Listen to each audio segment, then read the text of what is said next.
पत्नी या मां, पति की मृत्यु के बाद जीपीएफ की रकम पर किसका हक? सुप्रीम कोर्ट का बड़ा फैसला। नमस्कार दोस्तों, स्वागत है आपके अपने पसंदीदा चैनल लीगल पॉइंट पर। मैं हूं शिखा राजदा। दोस्तों, सरकारी नौकरी में रहते हुए एक कर्मचारी अपने भविष्य के लिए जो जमा पूंजी यानी जीपीएफ, जनरल प्रोविडेंट फंड, इकट्ठा करता है, उस पर उसकी मृत्यु के बाद किसका अधिकार होता है? क्या उस नॉमिनी का, जिसका नाम कागजों में है, या फिर उसके कानूनी वारिसों का? आज हम सुप्रीम कोर्ट के एक बेहद अहम और ताज़ा फैसले पर बात करेंगे, जहां कोर्ट ने पत्नी और मां के बीच चल रहे इस विवाद को सुलझाया है। आगे बढ़ने से पहले आपसे गुजारिश है कि अगर आपने अभी तक हमारे चैनल को सब्सक्राइब नहीं किया है तो अभी कर लें। वीडियो को लाइक करें, शेयर करें और कमेंट करके अपनी राय ज़रूर दें। और हाँ, बेल आइकॉन दबाना न भूलें ताकि हमारी हर नई वीडियो आप तक सबसे पहले पहुंचे। सबसे पहले जानते हैं इस केस का नाम और ब्यौरा। केस का नाम श्रीमती बोला, मालती बनाम बी, सुगुना और अन्य।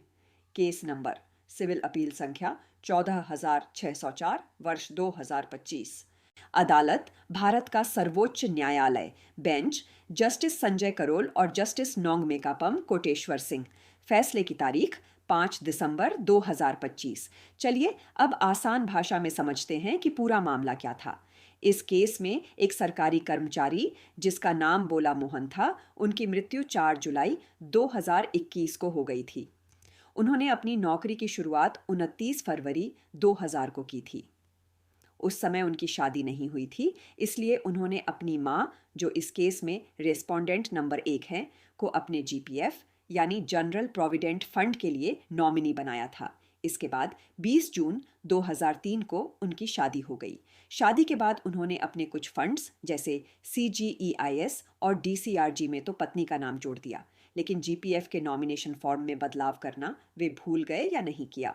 जब उनकी मृत्यु हुई तो पत्नी अपीलकर्ता को बाकी के सभी लाभों के करीब 60 लाख रुपए मिल गए, लेकिन जीपीएफ की रकम देने से विभाग ने मना कर दिया। विभाग का कहना था कि रिकॉर्ड पर नॉमिनी मां है, इसलिए पैसा मां को मिलेगा। सेंट्रल एडमिनिस्ट्रेटिव ट्रिब्यूनल सीएटी ने कहा था कि पत्नी और मां दोनों को आधा आधा पैसा मिलना चाहिए, लेकिन बॉम्बे हाई कोर्ट ने इस फैसले को पलट दिया और कहा कि चूंकि मां ही नॉमिनी है तो पूरा पैसा मां को मिलेगा। इसी फैसले के खिलाफ पत्नी यानी बहू सुप्रीम कोर्ट पहुंची थी। दोस्तों, जानकारी महत्वपूर्ण लग रही हो तो वीडियो को लाइक जरूर करें और कमेंट में लीगल पॉइंट लिखना न भूलें। कानूनी बिंदु, लीगल पॉइंट्स इन्वॉल्व्ड। इस केस में सुप्रीम कोर्ट के सामने मुख्य रूप से 2 बड़े कानूनी सवाल थे। पहला बिंदु, क्या शादी के बाद पुराना नॉमिनेशन अपने आप रद्द हो जाता है? सुप्रीम कोर्ट ने जीपीएफ सेंट्रल सर्विस रूल्स 1960 के नियम 33 और नॉमिनेशन फॉर्म की शर्तों को देखा। कोर्ट ने पाया कि नियमों के अनुसार अगर कोई कर्मचारी परिवार हासिल कर लेता है यानी शादी कर लेता है, तो पुराना नॉमिनेशन जो परिवार के बाहर के किसी व्यक्ति के पक्ष में था या स्थिति बदलने पर, वह अमान्य, इनवैलिड हो जाता है। भले ही कर्मचारी ने फॉर्म बदलकर नया नॉमिनेशन नहीं भरा, लेकिन शादी होते ही पुराना नॉमिनेशन तकनीकी रूप से अमान्य हो गया था, क्योंकि उसने अपना परिवार, पत्नी बना लिया था। दूसरा बिंदु, नॉमिनी मालिक होता है या सिर्फ ट्रस्टी? सुप्रीम कोर्ट ने अपने पुराने ऐतिहासिक फैसलों जैसे सरबती देवी केस और शक्ति यजदानी केस का हवाला दिया।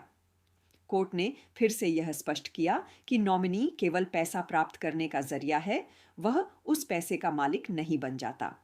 असली मालिक वह होता है जो उत्तराधिकार के कानून, लॉ ऑफ सक्सेशन के हिसाब से वारिस है। इसलिए सिर्फ नॉमिनी होने से मां को पूरी रकम का अधिकार नहीं मिल जाता, खासकर तब जब पत्नी भी एक कानूनी वारिस है। दोस्तों, अगर आप चाहते हैं कि हम ऐसे ही और भी लैंडमार्क जजमेंट्स पर वीडियो बनाएं, तो चैनल को सब्सक्राइब करके बेल आइकन जरूर दबा दें। अंत में सुप्रीम कोर्ट ने क्या फैसला सुनाया? सुप्रीम कोर्ट ने बॉम्बे हाई कोर्ट के फैसले को रद्द कर दिया। कोर्ट ने माना कि मृतक का पुराना नॉमिनेशन शादी के बाद अमान्य हो गया था। कोर्ट ने आदेश दिया कि ट्रिब्यूनल सीएटी का फैसला सही था, इसलिए जीपीएफ की कुल राशि को मृतक की पत्नी, अपीलकर्ता और मां, रिस्पोंडेंट के बीच बराबर बराबर यानी आधा आधा बांटा जाएगा। कोर्ट ने यह भी नोट किया कि पत्नी को उसका आधा हिस्सा पहले ही मिल चुका है, इसलिए अब जो बाकी का आधा पैसा हाई कोर्ट के रजिस्ट्रार के पास जमा है, उसे 2 सप्ताह के भीतर मां रेस्पोंडेंट नंबर 1 को दे दिया जाए। तो दोस्तों, इस फैसले से यह साफ हो गया है कि शादी के बाद अगर आप नॉमिनी बदलना भूल भी जाते हैं, तो भी कानून परिवार के अधिकारों की रक्षा करता है। और नॉमिनी होना मालिकाना हक की गारंटी नहीं है। उम्मीद है आपको आज का यह एपिसोड और जानकारी पसंद आई होगी। जाने से पहले हमारे चैनल लीगल पॉइंट को सब्सक्राइब करें, वीडियो को लाइक और शेयर करें। मैं शिखा राजता मिलूंगी आपसे अगले वीडियो में एक और नए कानूनी मुद्दे के साथ। तब तक के लिए जय हिंद।